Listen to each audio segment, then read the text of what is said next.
No, yeah. Listening to.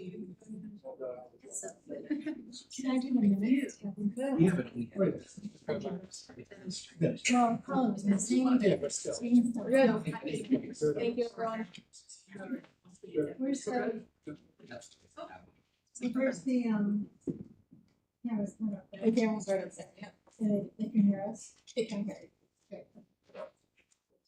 everyone turn their mics back on. Okay. After a brief technical intermission, we are back. Thank you so much for your patience. I really appreciate it. I believe next up we have the 23-24 year-end financials analysis report by Mr. Thank you. Still on, so it's great. Excuse me, I think this one, we'll do the data first and then we'll do the explanations after. Sure. Sorry, I didn't, it's small, but lots of information on there. So what I wanted to point out with regard to the data is that on both the revenue and expenditures, we start out with the 23-24 adopted budget in the various categories. That then gets adjusted by carryover encumbrances, and if you remember, in this case, it's purchase orders that were created in 22-23, and they are carried into the 23-24 budget to be expended. So items were ordered, but then received in this budget year, and they were paid for in this budget year. We then go to the next column, which is budget transfers and reappropriations. If it's just budget transfers, obviously the balance would be zero because it's pluses and minuses. But we totaled $245,000 because if you recall in June, we reappropriated the budget to utilize the tax certiorari reserve for several settlements that we had to pay. So that increased the budget by $245,000. So our adjusted budget, kind of starting out, if you will, for this discussion, is $208,780,000. And you'll see that is the same for the revenue side of the budget, which is right below it. So both on the same playing field, so to speak. Then we look at what our results showed us. And when we started doing our initial results, we realized that we were going to see a significant savings this year, not only in the expenditure side, but on the revenue side, because we received a lot of resources this year that we weren't necessarily counting on. So starting with the expenditures, you can see the available balance to the right of those semi-final numbers. That's how much savings we would have typically brought to the board and said, these are all our savings, we have this much money left over, and then we would make a plan. What we proactively did this year is we talked to our financial advisors because we knew we were going to have significant amounts on both sides of the equation this year, more than we could probably utilize in reserves. So our financial advisors suggested that we look to save costs going forward for the long-term perspective, and typically what they're involved in are the capital projects. And if you remember, we borrow for 15 years for renovations, 30 years for new construction. Interest costs can be, significant over the period in life of those various borrowings. So being able to reduce or adjust those expenses really makes a huge impact in the long-term effect of our finances. So as I think we mentioned in one of the resolutions that we will be voting on later, we targeted $3 million towards the $26.5 million borrowing. That's the one that's doing the track, both tracks actually. It's for the track, 2 fields, Gowana, and some of those things.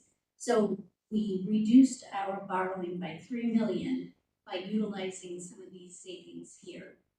That happened in June. We said, yes, we will borrow less.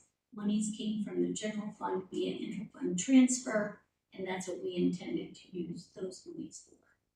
because we had so much more money left, we wanted to use another 5 million.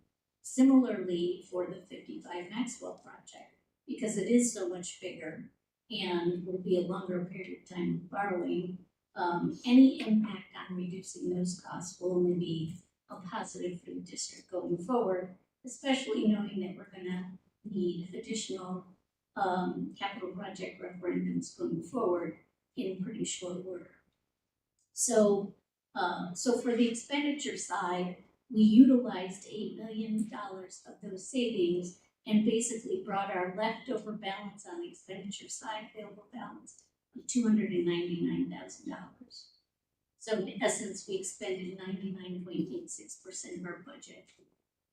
When we look at the revenue side, again, kind of starting out with the adjusted budget, after encumbrances, reappropriations, 208 million is what we started with, and we ended up earning $214 million this year.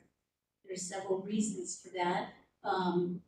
One in particular is our interest, and you can see that line, $3.3 million in excess of what we budgeted.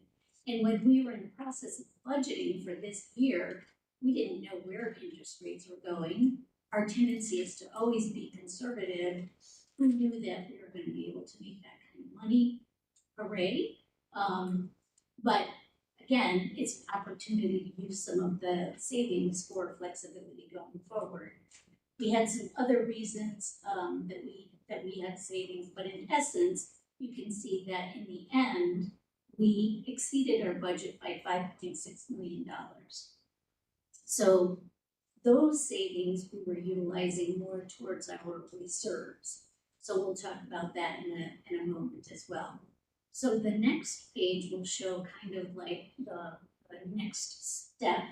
We start with our fund balance, our unappropriated fund balance from the end of last year, beginning of this year. Our revenues at 214 million, our expenditures at 208 million, which gave us surplus excess revenues of 5.9 million. Based on that, we looked at our reserves. We always try to replenish the ERS reserve for 750, as well as the accrued liability for 660,000. We also always recurringly reappropriate the budget for 1.5 million. But that left us about 2.7 million left that we had the ability to impact our reserves. So the ERS reserve, we propose to increase by 1.3 million. This gives us flexibility going into future years. We can lean on that as a resource if we need to expend more monies in other areas. Same thing for the TRS sub-reserve. We increased that, proposed 1.4 million for exactly the same reason. Few more rules associated with TRS with regard to percentage of TRS salaries can only be up to 2% in any given year. Total balance in the reserve can be up to 10% of salaries in total. So based on all those adjustments, we're looking at proposed fund balance of 8.5 million, which is 3.98% fund balance. We know we've got a cap of 4%. So that keeps us right under the 4% going into the next year. And just rolling that forward, we can see starting with the 8.5, our budget this next year is 213 million. Assume 100% revenue, we projected 99% expenditures, surplus of 2.1, again replenishing the reserves as well as the 1.5. That brings us down to 3.55% fund balance for next year without doing a whole lot of planning or strategic management of those funds. So we'll Any go questions on that before we go to the report? Just to clarify, the 5 million doesn't, for 5 Maxwell, it doesn't go into the reserve, it's correct. strictly, it's not. It goes into the capital. It does go into capital. Two capital different fund things. reserve. Two different No, things. that's why I wanted to distinguish the two. Right. So we'll look at some of the reasons why we had some of those excess amounts in both areas. we'll start, just saying that these are unaudited balances, although the auditors are auditing as we speak.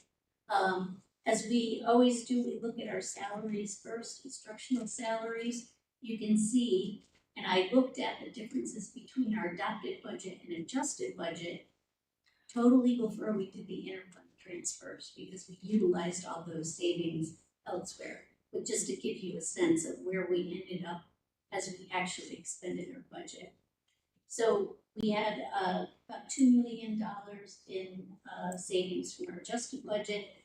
As always, we had a number of retirements, 20 retirements, 21 resignations, 78 paid leaves, 38 unpaid leaves. Still COVID is among us. We had 62 COVID related leaves. And we also utilized our federal grants this year and coded 12.6 FTEs to the federal grants, which again provided us some savings in our budget. Administrative salaries, we had 4 retirements, 5 resignations, 3 paid leaves, 1 unpaid leave, and 2 COVID-related leaves, providing an adjusted budget savings of $68,000. Non-instructional, we had $891,000 savings, 43 retirements, 98 resignations, 65 paid leaves, 93 unpaid leaves, 74 COVID-related absences, and 1 FT was coded to the federal grant. So HR was very busy this year. You can see processing a lot of transition.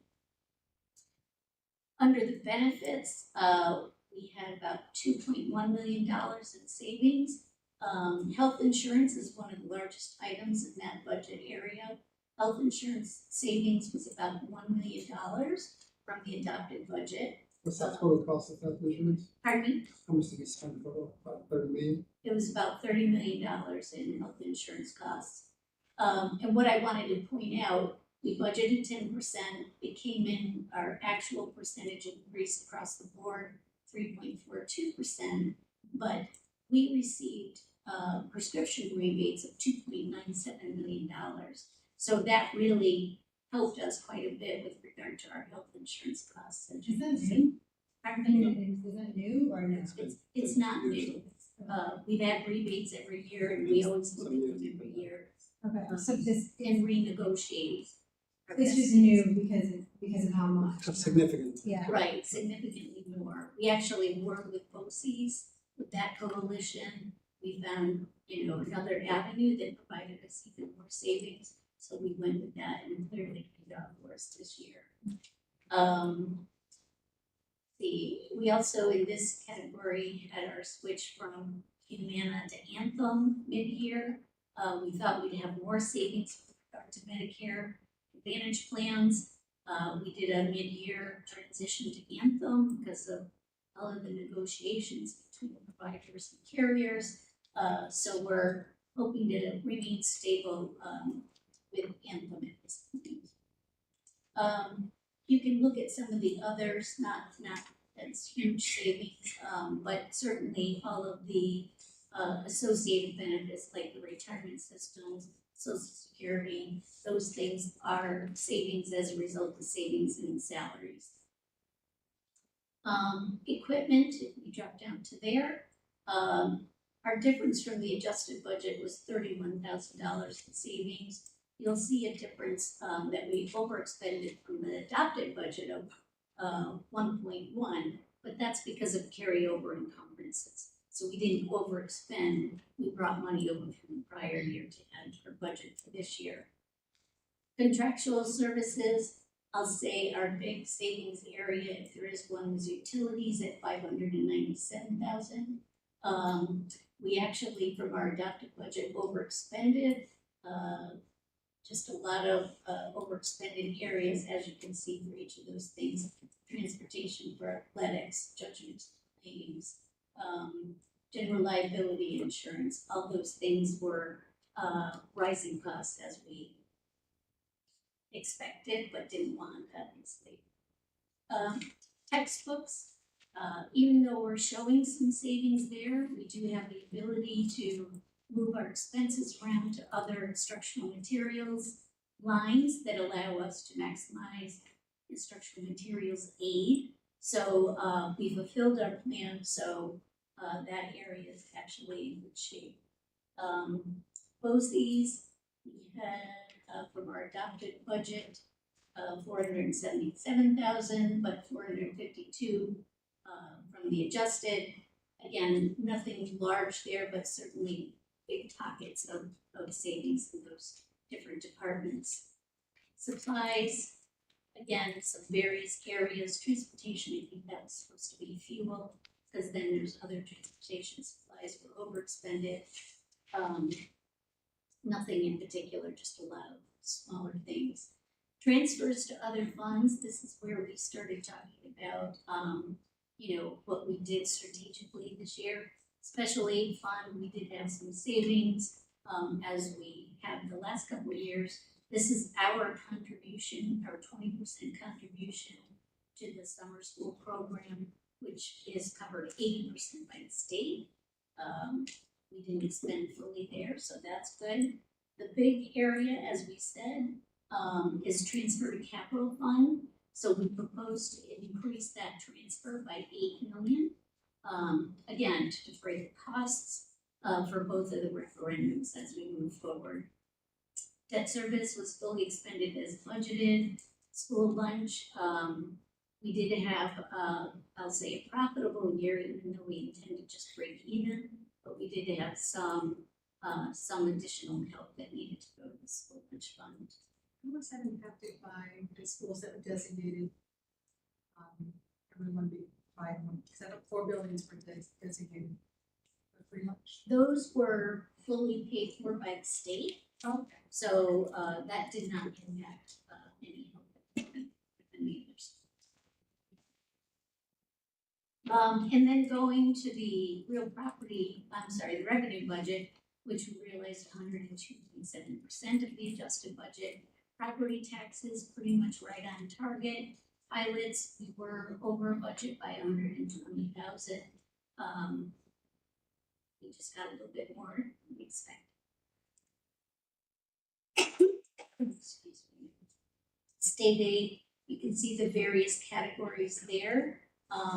One thing I wanted to point out is this would have been even more savings, but the state took back their $767,000 that they gave us during the COVID year of 2021. They took it back. They're taking it back, which they told us they would at some point. And this is the Interest-free year. loan. Okay. Right, Yeah. this is the year they chose to take back. And then the rest, I think, kind of speak for themselves, kind of over unders. Interest income, we talked about, we do try to maximize our interest as much as possible, and I'm not gonna guarantee we'll have this much overage next year, but hopefully we'll be able to report a sizable amount of interest income. Federal revenue, one of the items we didn't budget for, but we're very glad to get, thanks to Barb Salker, is our FEMA reimbursement for a lot of our COVID expenditures. This year we got about $408,000. Thank you very much. Medicaid reimbursements were over by 350,000 or so. Just a matter of how fast or slow the paperwork gets processed, I believe. And then on to other revenue, lease revenue for 5 Maxwell was 511,000. We didn't budget anything because honestly, we didn't know when our tenants were going to leave. We knew when they were targeted to leave, but it's not over till it's over, right? Refund of prior year's expenses from BOCES, 202,000, and the rest are, not terribly sizable. I will mention, we did get some money for the Jewel lawsuit, $61,000.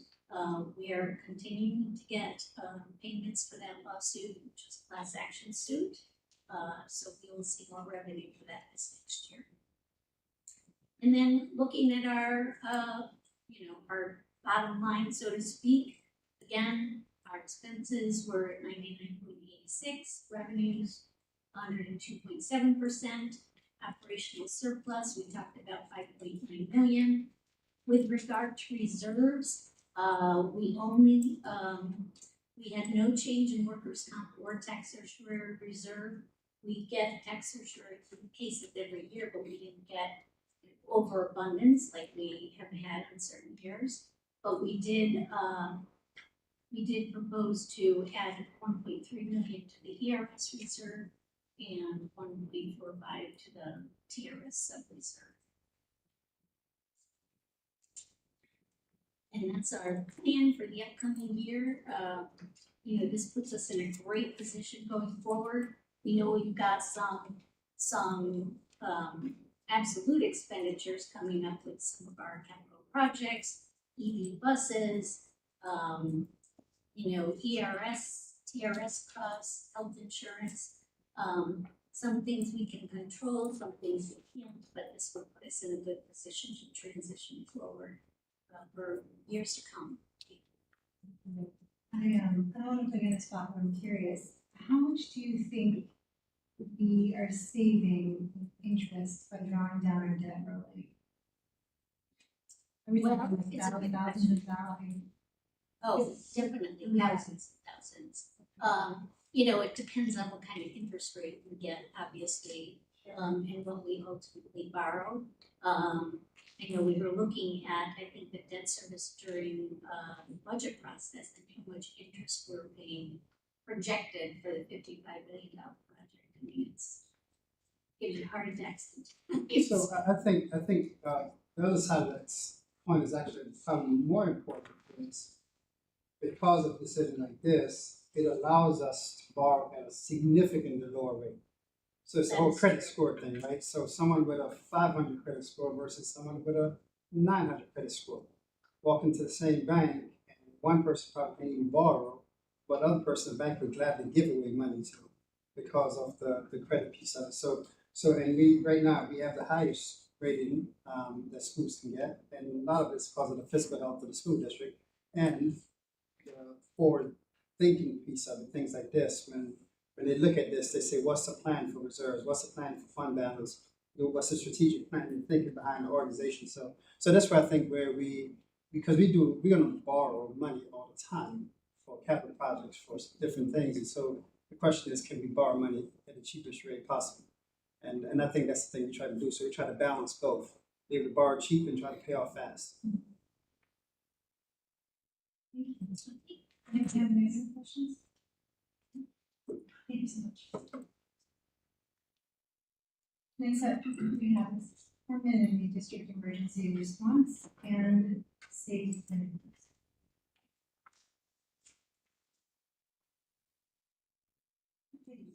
Good evening. So tonight we have in front of you the district-wide emergency response plan. So this is the district-wide plan.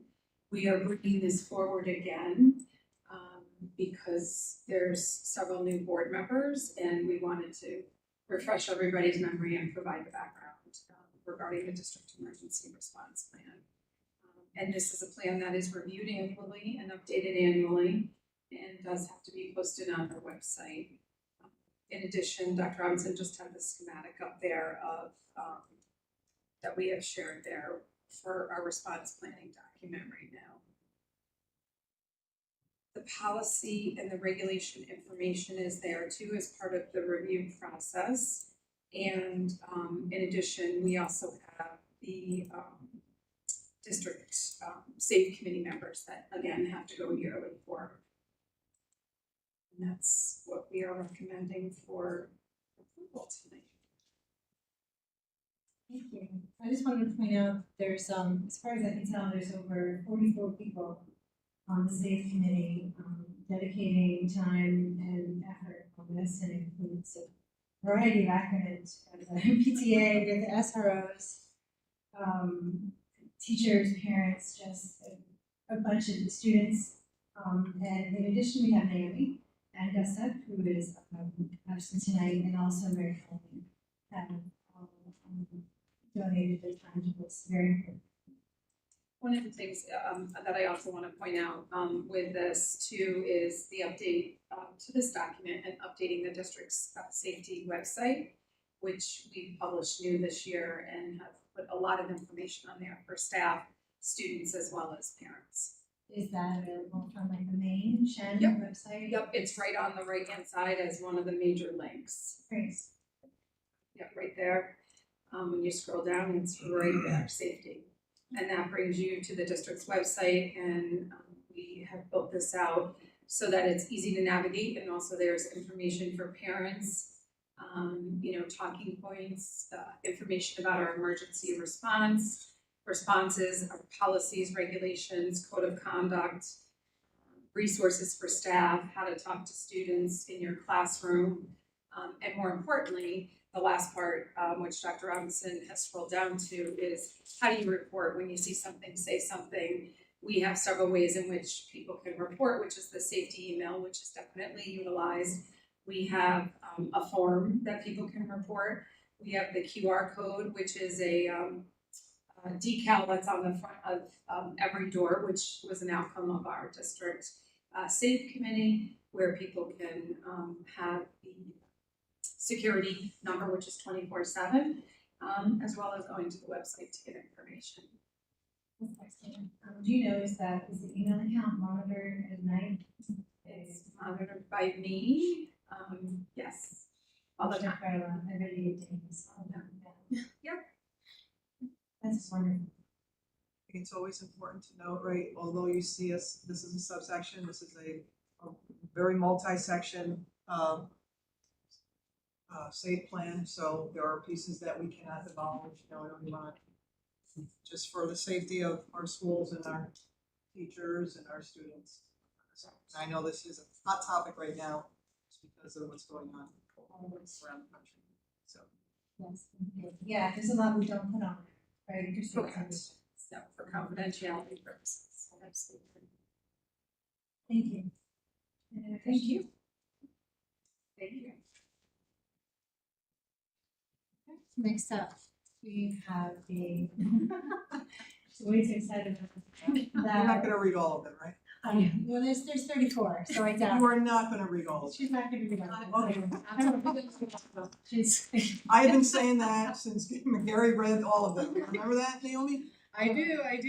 Oh, no. Happy to say that I wasn't on board at that time. Naomi Hoffman is our district delegate for the resolutions every year, and I think she was going to say a brief overview. I promised. It will be brief. It may not feel like it, okay? Thank you. So I just want to start by saying that this is one of the few opportunities where we can advocate for changes in Albany that benefit our children. And so this year, our district did submit a resolution, and the committee did approve it. But what I want to say first at the outset is that we've all received these. We don't have an email now at this point that has all the resolutions listed in it. And if you could, provide me your feedback no later than September 23rd, because our next meeting is the 24th. And the goal is that I'll come to the 24th meeting, and I've already developed my own, taken a position on all these at this point, but I want to make sure we're all on the same page, because what I'll be doing on October 1st is I'll be voting. And what we've learned is that these delegates, if there's 731 school districts, represent 4,400 schools, all over the state. Some of the resolutions that we're shocked to see pass will pass, and then it becomes something that's going to Albany. It does matter, and so we want to look at these thoughtfully. I do have an opportunity on the first to submit. Actually, no, it's before by the 20th. If you get them to me by the 20th, I can also submit questions. I have a lot of questions I'm going to submit for these. I'll be sharing out, and I'm also going to be meeting with Dr. Robinson. I just at the highest level, it's not as many as last year. There's only 37 this year. Yeah, they were really only 37. I think the meetings were probably hours. Yes. So it's because people debate them, and they also can amend them at that vote, from what I understand. Well, people Yeah, they try. That is the distinction. So of the 37 that are proposed, there are 25 that the committee approved. I actually don't agree with all 25. What I plan to do is just highlight the ones. I'm going to highlight the ones I think everyone might be more interested in hearing about, and then just the ones that I'm taking another position. But I also have questions for those as well. And hopefully with that, it'll be a clearer resolution and we can get to a good place. And also with your feedback, it won't be my decision alone. Does that make sense? Definitely. So Okay, so they were all over the board. I want to say, when looking, categorizing to see what were the themes that popped out, foundation aid, building aid, BOCES aid, those three actually, was the largest single group that, popped out. And then second was actually testing. Then, there was something on smartphones, e-buses, so, but one-offs, a whole bunch of one-offs. And then there were some that are not within the purview of this mechanism, meaning that one requires changing the state constitution, one, it talks about assault, the state and local tax deduction, that's a federal change, not a state change, so there's some that don't make sense. In fact, they did approve one that is a federal thing, not, so it's like I said, I don't agree with all 25 of the ones that the committee approved, but be that as it may, here we go. So of the 25, there are 4 that are sunsetting, and what that means is that after 5 years, they go away if there's been no movement on it, meaning that if the delegates don't approve it, it disappears. So there is a proposition, they're hoping that they will get renewed and that they will move forward. So there are 4 on there. It says 3 if you read the write-up, but there's technically 4. It's 1, 2, 3, and number 6 is also a sunsetting one.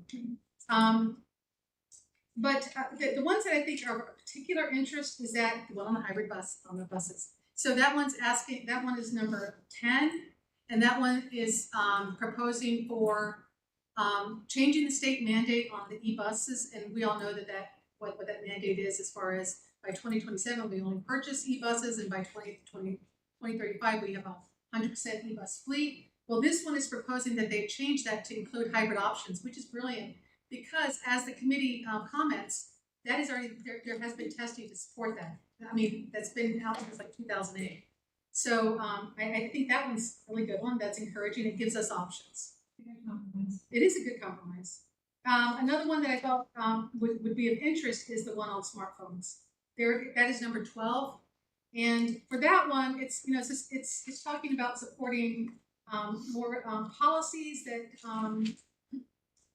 to be pursued by districts rather than mandated by the state. But the problem with this one is that it doesn't go far enough, and this is one where I'm going to have some questions about this one as far as it doesn't actually push for a legislative mandate or anything like that, or a change at the legislative level. Which, again, I have some questions about that one, but that's the only one that talks about the cell phone dilemma. There are 2 on universal preschool. Shenendehowa has one. The first one is number 13. That's from Guilderland.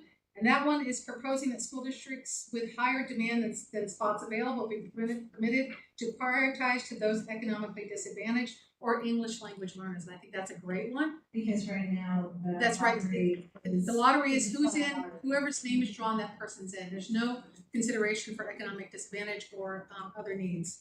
And so they just addressed the 2 needs in this one, and that may be expanded after we see what types of questions come in. But right now, that's how that one's written. The other one that's UPK is Shen.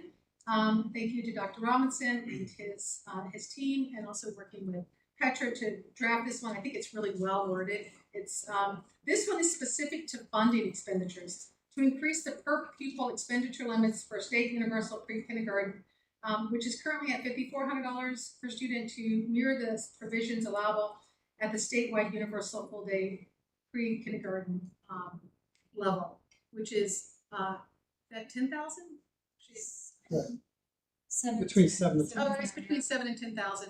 And the reason why this one's important is because we're looking. Well, please jump in and correct me on this one if there's anything that's a bit off. But for this one, it's because the providers have to agree to that, and it's actually for many providers that's not enough to cover their expenses. So that's why we have not been able to exhaust what we've received from the state, is because the local providers are like, that's not enough money, we're not going to do it. And so that means we have fewer spots available. But if we can increase it by these amounts, it really opens up a lot of doors for us. So these 2, I think, really do complement each other well. And I think this will help also in Albany, because last year when we met with our legislators in Albany, that did seem to be something that they still weren't fully understanding. And so now, again, there'll be an opportunity for questions to be asked, these could be, so these could be tightened up a little bit more. Like I said, with the other one, I thought potentially more could be added for that one too. Now, those are all the things that I just wanted to highlight. Like I said, generally, I agree with the committee's recommendations. I do disagree on a couple of them, like number 16, which is opting out of public transportation. I think that would be potentially dangerous, could impact state aid. It could create lots of confusion, especially when you have a situation where parents are like, oh, I changed my mind, I want my kid now on the bus. That one, I think, yeah, I think it's just ripe with potential problems. And if you notice, the DEI committee did oppose this one. There is another committee that reviews all of these, and there are certain ones that, even though the overarching NISBA committee has approved the resolution to move forward, and they're giving it their thumbs up, the DEI committee did not. And it doesn't. The one thing that I wish the DEI committee would do, and this is something I did get feedback to them last year, and it didn't change this year, so I'll do it again, because I do know someone on that committee that is on the voting board, and that is, I'd like to see their rationale. And I do plan to pick the brain of the person on the committee that I do have access to find out, because I think that will also help understand the issues here with this one. So that's one that I oppose. Number 22, I also oppose. That's one the DEI committee also opposes in this resolution. This one's an interesting one. I'm bringing this one up because it addresses the mixed competition with sports and athletic programs. They actually support this one, but they oppose another one at the end. And I just, I didn't think the rationale was strong to support one and not the other, or to oppose one and not the other. But again, the DEI committee also opposes this one. Number 23 was about, actually it was the Albany School District that pitched this one. I also oppose this one as far as blocking, adding holidays without commensurate adjustments to the school calendar. The problem with this one is that it's not really a solution to just yank all the ones and to leave the ones that people feel were traditionally there. I think also creates some, especially when we're in this world of inclusivity, I think it works against that goal. And so that's why I oppose that one. But again, 22, 23, 24, the committee did approve those. It doesn't mean that they're going to go through, but just pointing that out. And that was really it. There was a couple, Dr. Robinson, that I did want to. For all of these, I'd like to sit down and talk to you, but there were a couple that I thought were somewhat interesting, like the building permit one. I don't think these are real issues, but I wanted to get your take on them before really speaking at length about them. But that one's like the timing for, there's one on the cycles for capital projects, and the implication is that they're locked in at 5-year cycles, and that's not the case as I see it, at least not here at Shen. And also another one on building permits to expedite the building permit process. Again, the committee approved those two, but I'm not really sure that all the information is in to really draw a fair conclusion on that. So hopefully, Dr. Robinson, I can sit down with you before the, honestly, I asked everybody to respond by the 23rd, but if I could meet with you before the 20th, because that's the deadline for submitting questions, and then we vote. Thank you. So, I know that was a lot, but that wasn't everything. I didn't read them all. Thanks. Thanks for that too. Obviously, there are a lot of really interesting topics. They are, yes. I know it's a lot, but it's also interesting. So I would encourage you to take a look at these, read the headlines, see what you think. Like she was saying, so a lot of them that don't get approved and they end up at the end, and a really long meeting, people drop out. And so, but those interestingly tend to be the ones that are the most divisive. So take a look at the ones at the bottom as well, because there's some. I'm really glad you brought up that. There's two at the very bottom. Please take a look at the last two. Yeah. I actually am not in agreement with not approving those two either. I actually support them. One is about one is actually about board training. Okay. And the other one is about recess and how to use it for educational value purposes and expanding it. And I think there's a lot of support. In fact, that was the only one, that very last one, is the only one that the DEI committee was torn on. They couldn't even make a decision. Interesting. So I haven't it's seen that it's before. really good stuff, yeah. So, So thank you very much. I appreciate your hard work on that. I know, as well. If anyone has any questions, email her about that. And now we are moving to the consent items. If it's okay with that, number one is the treasurer's report. We're gonna have, this is where Chase doesn't need to come up for that. So can we have a motion to approve, what includes the extra classroom treasurer's report, food service appropriation status, and the standard treasurer's report. I see a motion from Deanna, can I get a second? Second is from Naomi, all in favor? 6 in favor, the motion passes. The next one is, can you scroll down, I'm not sure, it's minutes. So can we make a motion to approve both sets of minutes for August 6th, 2024 and August 20th, 2024, noting that Carla was absent for the August 20th? Can I have a motion to approve both sets of minutes? Mary Carla votes first, Deanna is second. All in favor, you may vote for both of these if you wish. 6 in favor, motion passes. Action items. Dr. Robinson, would you like to talk about the approval of the leadership chart, or we did that last time? So, any questions on this? Can I have a motion to approve the leadership organization chart that we discussed in some depth at the last meeting? Tom is first, Carla is second. All in favor? 6 in favor, the motion passes. Next up is the approval of the district emergency response plan and SAVE committee members, 3 of which would be board members, Naomi, Augusta, and Mary Colleen. And I get a motion to approve that, please. Mary Colleen would be first, and Naomi would be second. That's appropriate. All in favor? 6 in favor. Motion passes. Next up, we have the Plainsman name resolution. Dr. Robinson, would you like to speak to that? Sure, just by way of some background, this actually initiated back in the early 2000s when Commissioner Mills was commissioner at that time. And at that time, I was actually superintendent of Montessor, and we were Montessor warriors. So we were in the middle of that conversation, and shortly after that, I came to Shen. And so to continue conversation here. So I'm just giving that background because since then, we have made some adjustments over time.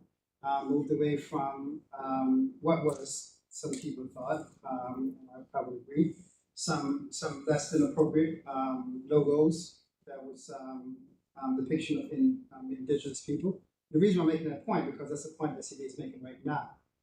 Going back to the late 90s, early 2000s, so to speak, because when we transitioned away from that to what we call, some people refer to as stallion. And so that was the first transition period. And we also transitioned to start using the Carillon bells more of a brand item than anything else. And fast forward, recently, this past, 2 years ago, I think it was, a year ago, the state, again, a new version of that region's regulation came out. And with that regulation, it quite frankly expanded the definition of what does it actually mean. And I think to some degree, it's because the significance of the changes that were expected did not occur across schools across the state. So there was a look at that again, and as a result, initially, there's no requirements from the state, from us, Shannon as a school district. Shortly after that, there was a requirement to modify that particular mascot, if you will, to remove the headdress, which is indigenous in nature, and so we did. And most recently now, where we are right now, is because the Plainsman name was, in fact, associated with teams and that less than appropriate mascot. The state see the two things as being married. And under the current regulations, that's where we are right now with that piece of it. With that being said, a couple of things has happened over the years too that I think that that as a school district, as a part of our branding process, certainly we went through a legal process to copyright the Shen, script Shen, certain type notion of it. Because at the same time, I think in 2008, 2009, 10, when we started Shen shops, we had to copyright certain things so that when people sell certain products that's associated with the school district, there's a process for doing so. So over the years, we have been trying to look at branding in many different ways. So here we sit today with the logo, the Plainsman team name, and we had several conference calls with individuals from the state to some degree argue the point of why the Plainsman name, because Shenendehowa is in fact an indigenous name, and by the nature of it calls Great Plains the definition of Shenendehowa, we, not the Y with the A at the end, with the E at the end. And so there was an argument around that. The piece that the state pointed to was the fact that Plainsman is a team name. And the team name that was once associated with a particular mascot. And so that's where we are right now. And so the arguments should be, can you delay, can you postpone? The reality of it is it's a regulation mandate that's on the books for the state right now. Several school districts this past year had tried and weren't successful.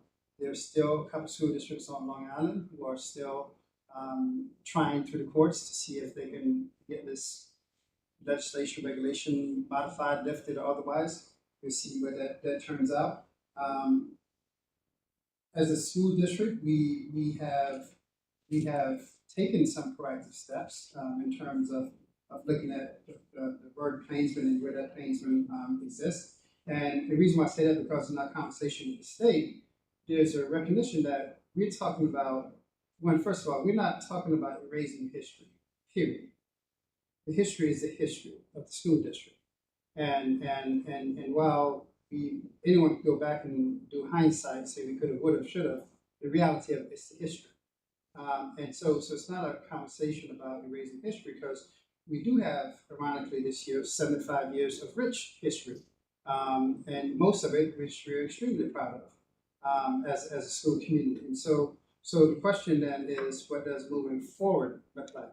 And I, as I see here, superintendent, if this resolution passed tonight, it'll be probably years, quite frankly, before we transition away fully from the existence of the word plainsman. Give an example. We have equipment with it engraved in it. And so there's a clear understanding, and I would say recognition by the state, that this isn't an overnight process. We have vendors who have materials in stock that we expect will continue to sell until that stock is depleted and restocked. So I share those points because there are many arguments for, there are many arguments against. Our focus is how do we transition, recognizing that the Board of Education has an obligation, I have a responsibility to present it to the board. And so that's where we are right now. And so I think a big part of it is much more about our transition of piece forward, because I've heard everything from people saying that we're going to be throwing away things. We're not.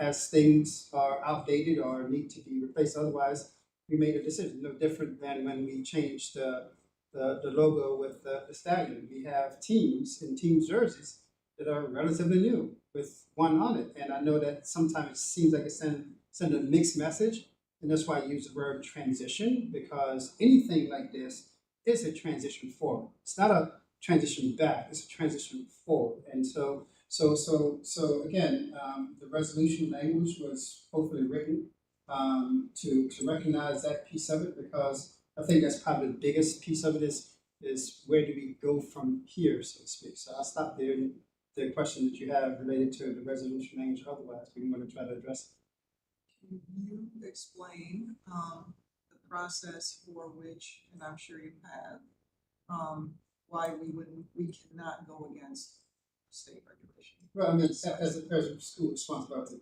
we have to comply with the regulations. I mean, and again, we're also looking at recent cases in recent years, court cases that fought to go, and I'm not going to identify a school district because it's a prerogative, but there's several school districts locally who went through the court process and wasn't successful, with similar arguments as I've heard from individuals who want to support maintaining Plainsman team name. Can you also explain the transition process and who's involved in that, so it's just not made at a unilateral? Yeah, so the transition process, there are a lot of people involved because, quite frankly, there isn't a given day that I run into something personally myself that, oh, didn't realize I had that on me, didn't realize I had that on me. So therefore, we're looking at everything from one side of facilities to athletics to clubs to murals and art rooms to salutations on emails, on websites, to you name it. So that's the reason why I use the term transition, because I think it would be unreasonable, unfair, and otherwise to say we are going to commit to do X by this period of time, when the reality of it is the Plainsman history is very rich and very deep within the school community. And so there's not a denial of that. And I think it's an important part, right? Because sometimes when you make decisions to change or transition, people think that you're going from good to bad. The reality of it is we have a mandate that we're trying to comply with, and we want to comply with it in the most reasonable way in terms of as we move forward as a system. Even to the point, and I don't have a timeline or haven't had any conversation with anyone to this point, formally or otherwise, about planning for what does a future name or logo look like, because that's something last time we did that was in 2014, and that was initiated and facilitated largely by high school students. Will that be the case moving forward? I don't know, because nowadays,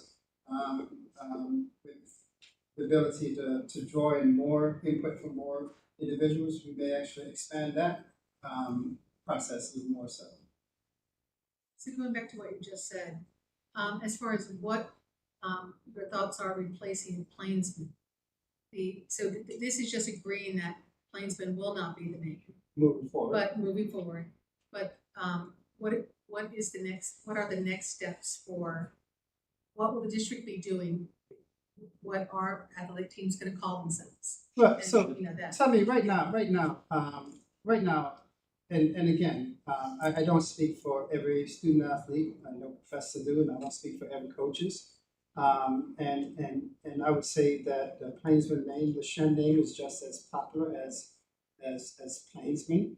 And I say that because as a school district, we happen to do a lot of things well. So we're known across the state, country for that matter. And so the Shen brand carries well. At some point, as I've noted here, at some point, and I anticipate could be some point this year, we'll start having some conversation around what does another name look like, be like. That's a process we'll generate. However, I didn't want to put the cart in front of the horse, so to speak, by thinking and planning something before we can get to step 2 or 3, before we get to step 1, so to speak. So this essentially signals that we are looking at this, taking it serious, moving in a direction that we're not just simply going with even stallions or something like that. Correct, because correct. The same argument could be made even for that. Correct. As for Plainsman, because of Gender what's been difference. determined as offensive imagery, that past logos associated with the name, is the reason why Plainsman is also not acceptable at this point, based on SED's comments, correct? Correct. Yeah, okay. So it's not automatically the stallions or anything No. associated with the with our No, stuff. and the irony of it, the mascot had nothing to do. It was, quite frankly, the students wanted to have a nice, mascot. and that's what they came up with, and a meme. But nowadays, I guess now it's called a meme. It wasn't a meme then because memes weren't in 2014. But essentially, that's what it was. So it wasn't designed even then to be that piece of it. It was, for lack of a better word, a meme. 2024 meme that was designed in 2014. more than aggressive is where I was going. Mean. Yeah, mean. That with an stallion L. looked good. I thought somebody did say. Stallion looked good. So, But again, we're not hinting nor pointing to any particular name at this juncture, because I think there's a process that should be engaged in that piece as well. yeah. I would attend. Go ahead.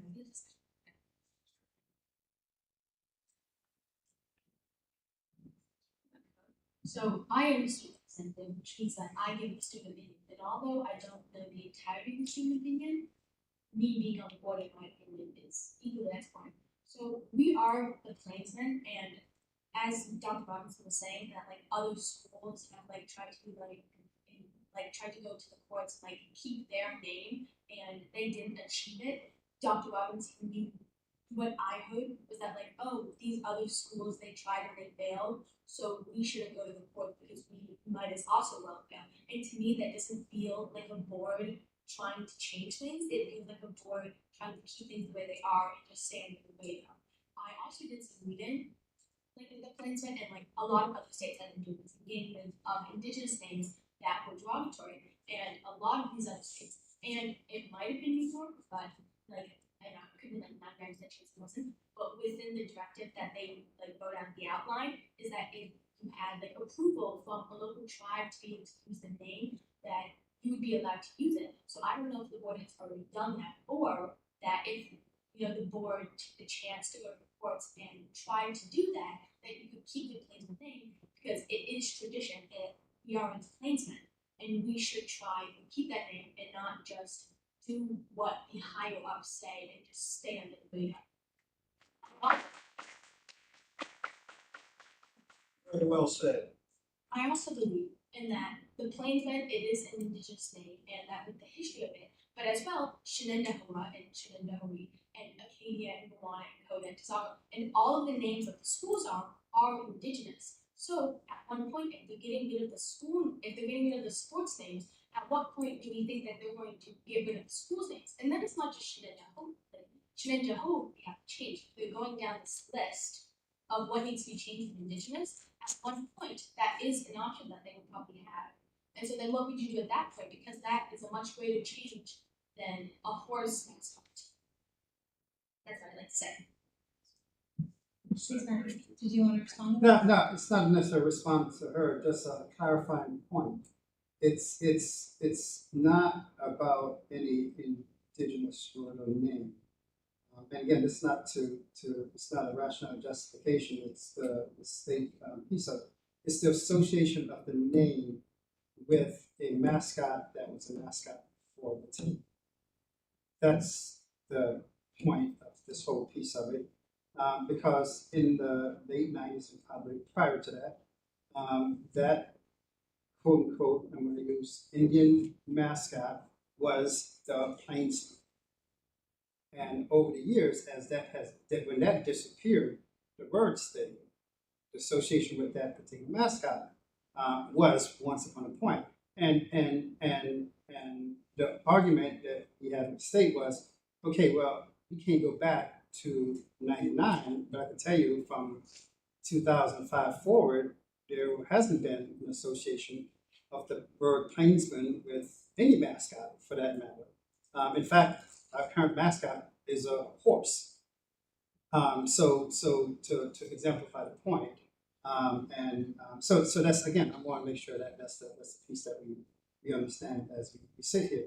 And again, the process for the boards and districts have, I think, till June 2025 to address and resolve these matters in some form or fashion, or either demonstrate good forth effort. I think that's where that's often used in those situations.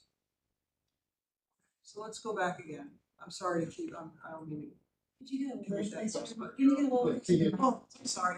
Thank you. Dr. Robinson, can you once again, if okay, let's say tonight we didn't agree, or what if we didn't agree, what's the next steps to go back to the state? Is there a procedure? I think you need to step through that piece of it so people understand that we are not just, you don't just unilaterally say we don't want to fight against this. This is not something we want to deal with. That's not what we're saying here. So can you just give a little So, bit more I mean, context? essentially, it would be, yours were fight, wouldn't necessarily Did I use that? word. I'm sorry, I didn't mean No, to. no, that's fine, because I don't wanna characterize it as No, such. I didn't mean to say that. I think that Contest. if for whatever reason the board doesn't come to consensus on a decision tonight, for one, and it's not to provide an in or provide an out.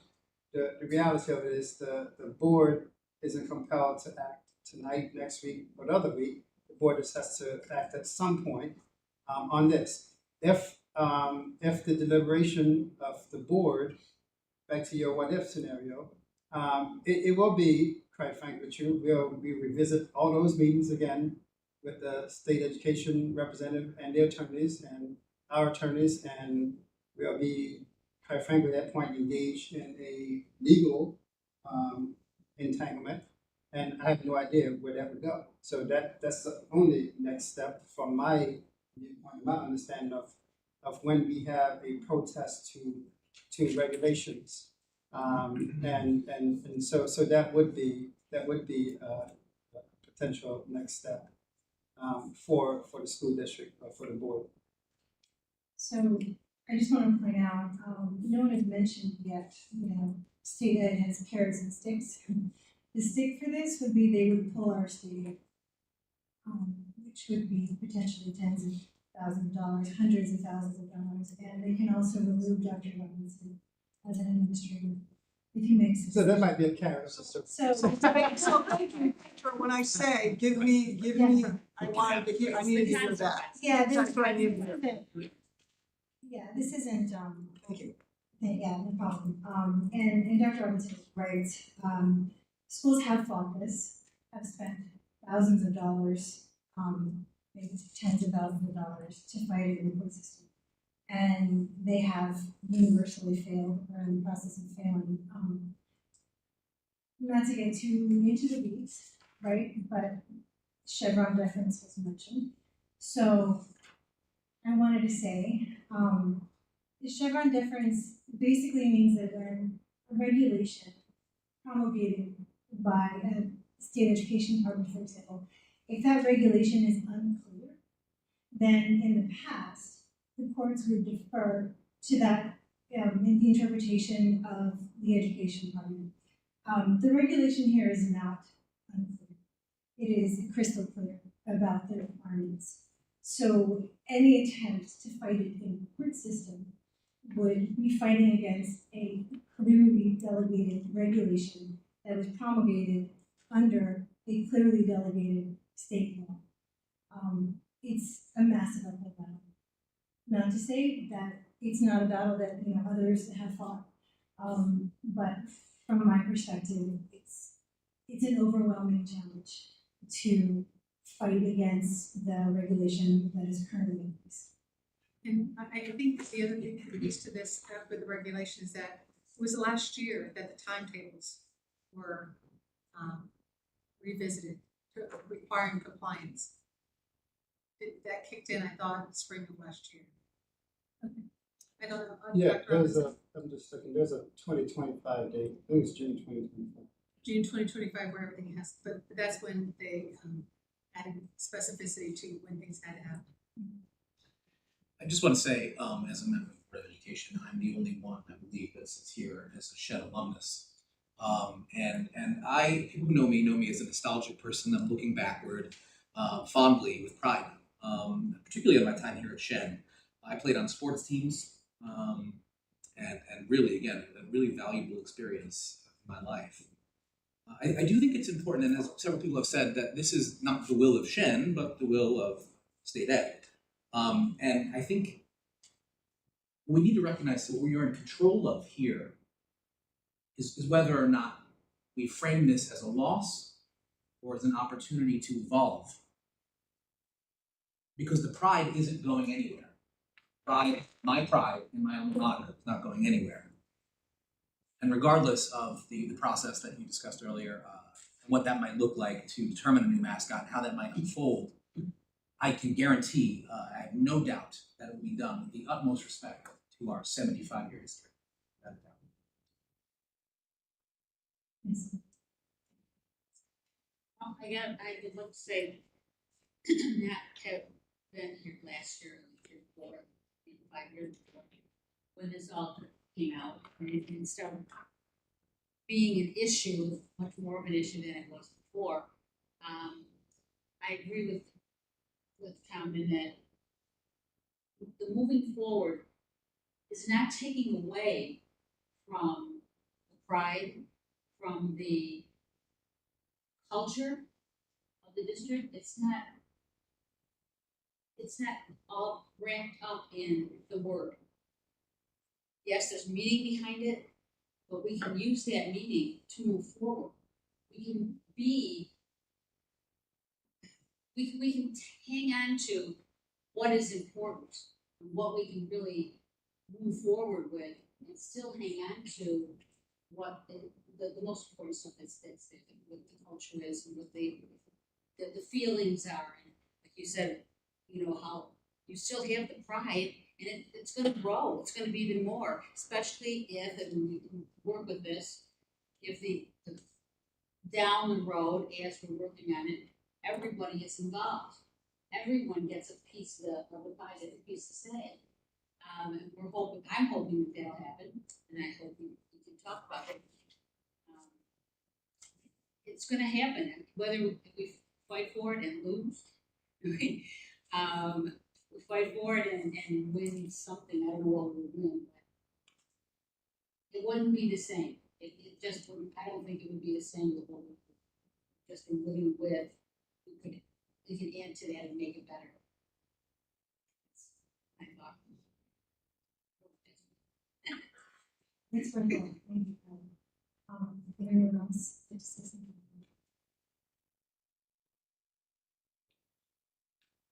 So, closing debate on this. Would anyone like to make a motion to pass the resolution? Or would anyone like to make a different motion? I think, we made some good comments here. I think we had a good discussion. I think the path forward is clear. Tom, you said it very well, so I'm not even gonna try to say anything different, but I will move to the motion. Second. We have a motion from Dan, second from Tom. Any further discussion on the current resolution to drop Kinsman from the Shenendehowa neighborhood? All in favor? All opposed? The motion passes with 5 in favor, all opposed, and Gusto opposite. Yes. 5 yes. All right, thank you very much. Next up. Decided that's interesting with your allocations. We discussed with, Mrs. Whitmore about the reserve allocations, and I would like to have a motion to approve her recommendations. Naomi is first, Mary Colleen is second, all in favor of approving the recommendations? 6 in favor, motion passes. Next up, we have the interfund transfers, same description as prior. Can I get a motion to make interfund transfers? Tom is first, Deanna is second, all in favor? 6 in favor, motion passes. The next one is the adoption of the revised tax warrant. So I'm gonna make a quick statement on this. New York State provides tax incentives and rebates in a sense called STAR, S-T-A-R, solely for school districts. And they don't make their decisions until after we have to approve our tax warrant, which is unfortunate. But they have modified what we had assumed was going to be the difference between what they pay versus what the taxpayer pays. Ultimately, it's the same amount of money, it's just whether or not the New York State will reimburse certain residential homeowners versus others. So this is the modified tax warrant. Can I get a motion to approve Thomas first, Naomi second, all in favor? 6 in favor, motion passes, thank you. This, Yes. yeah, we will. I don't have it here, so did you want to, oh, yeah, you have it. Where's that, while we're doing that, I'm gonna talk, pilot is payment in lieu of taxes. There is a provision in New York State government allowing for solar companies to, come into a town municipality, set up shop, and then, enter into a contract with the school district or county, in lieu of paying what they would ordinarily get paid in property taxes.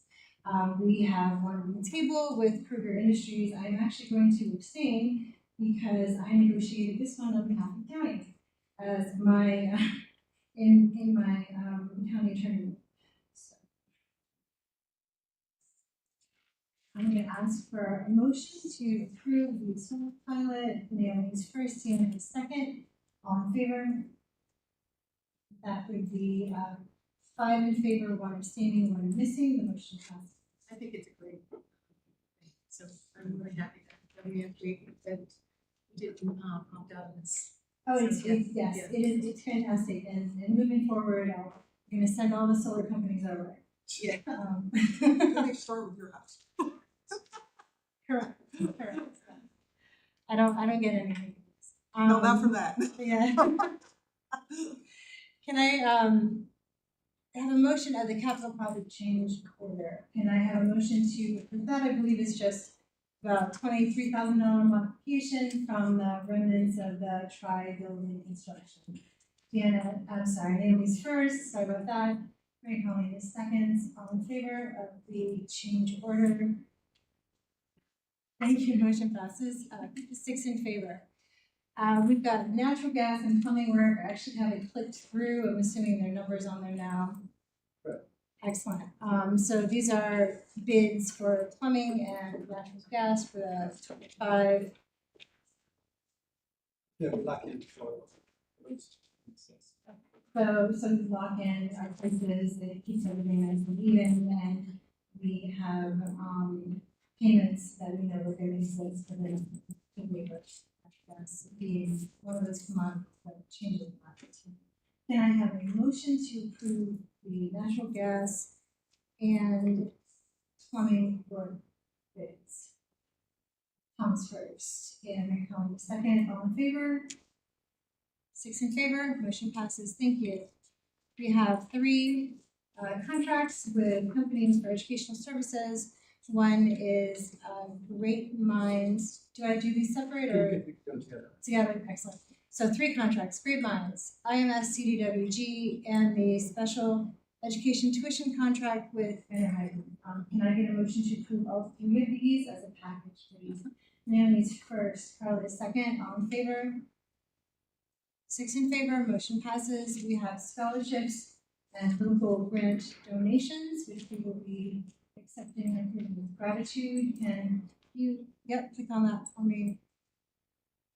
So we can see, thank you so much to Hannaford, Charity Aid, Jeffrey Cobb, the Bank of America, and Home Depot. Can I get a motion to approve that with gratitude? Naomi's first, Tom is second. All in favor? 6 in favor, motion passes. Thank you very much. And then we have the acceptance of special education placements. This is my law. Any questions? 24-25 preschool and school age recommendations. Any questions? I will request a motion. Thank you so much, Mrs. Miller. Can I get a motion? Deanna is first, Mary Colleen is second. All in favor? Thank you very much. These special education placements pass. Hi again. Hello. So in front of you tonight, you have the staffing agenda with several changes on it. I would like to point out our retirements with appreciation. We have Suzanne Ellis with 34 years, Randy Johnson with 30 years, Earl Chamberlain with 22 years, and Amy Moffrey with 23 years for a total of 109 years of service. Okay.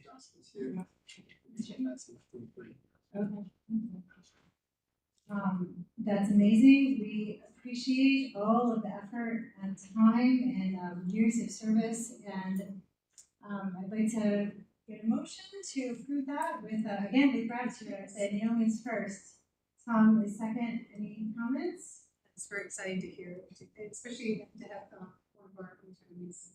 Let's make a motion and say yes, all in favor, yes, and then let's have Mr. Johnson come up and say thank you so much.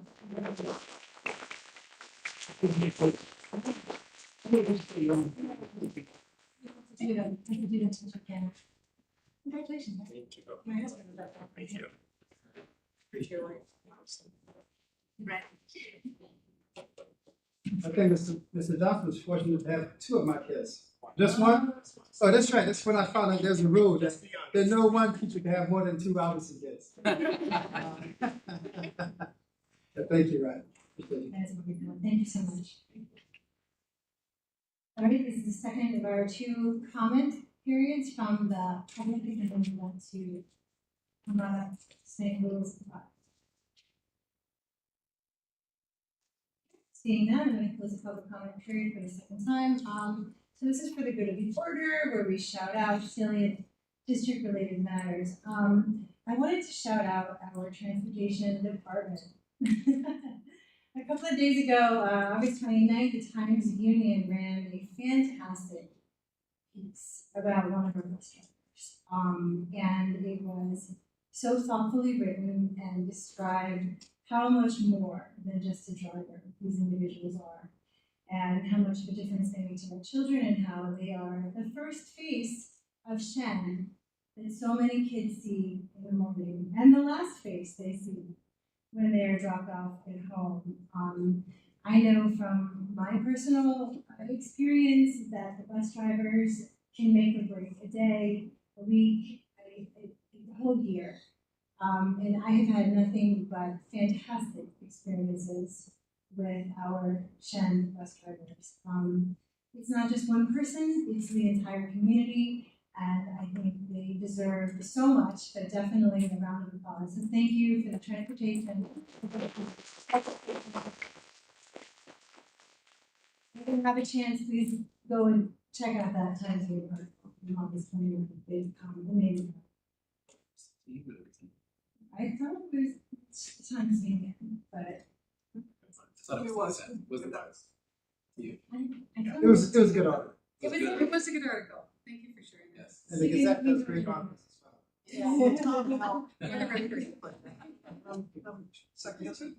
I know. So thank you for your indulgence on that. Would anyone like to say anything else? I just wanted to say something. We just approved the safety plan, but I can't say enough good things about what's happening with that committee.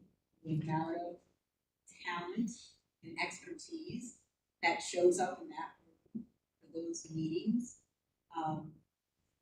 As mentioned, we can't divulge all of that information, but when I first started going to those in a PTA capacity, I was just blown away by the level of professionalism, and most of all, the people care so much about making sure that Shen is a safe environment.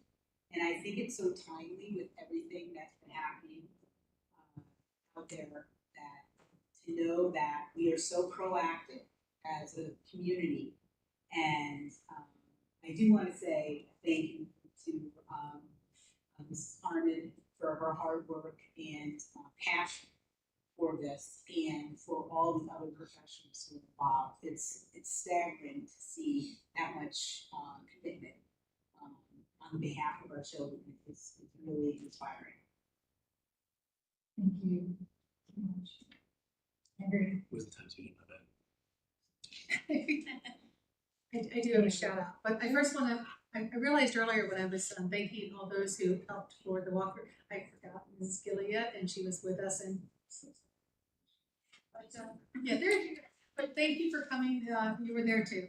I have a shout out for a student, and also the student got to start here, at Shen. She graduated in 2015.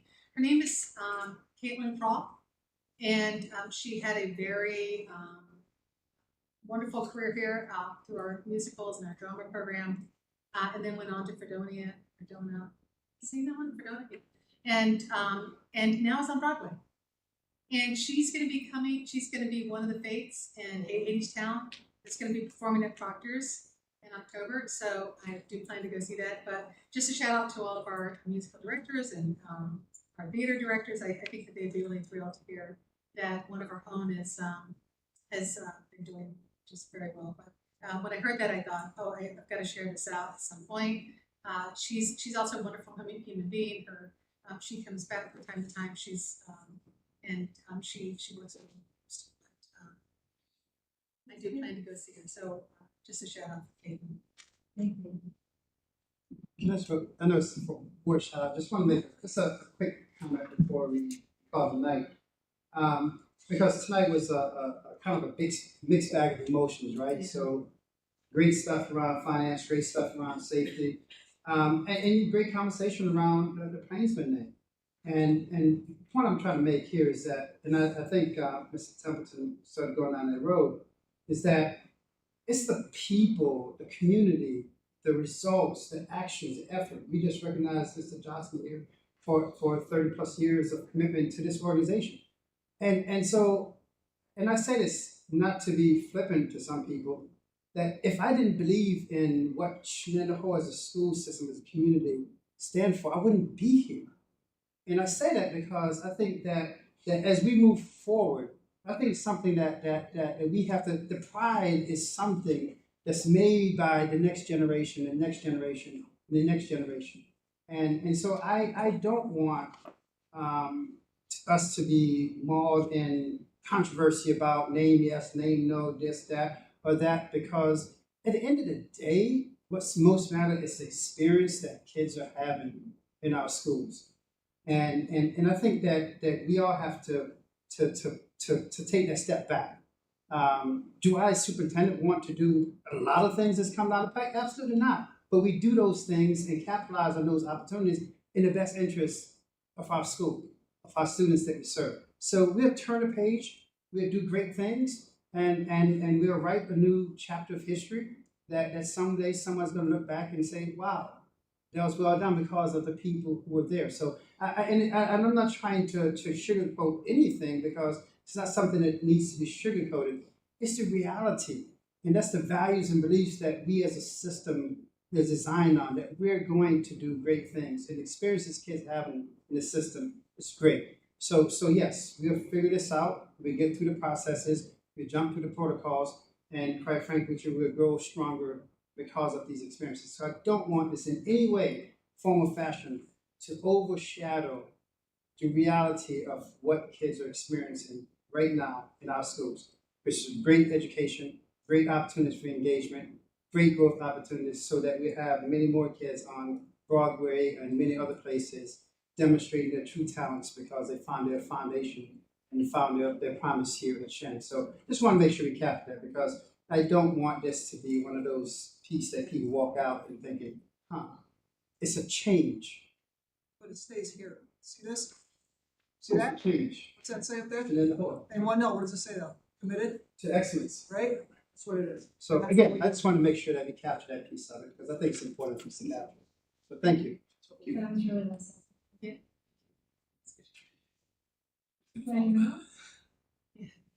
We can't follow that. Follow that. Well, I wanted to say thank you to everyone, including the public, and Maddie, he had really good points, and I just really appreciate the conversation and the dialogue. I think that it makes it stronger and better, and I just appreciate everyone showing up and giving yourselves for this. I'm giving you all a raise. I second that motion. Okay, can I get a motion to adjourn? All right, Dana is first, Tom is second, all in favor? Motion is passed. Thank you so much. See you in a couple weeks.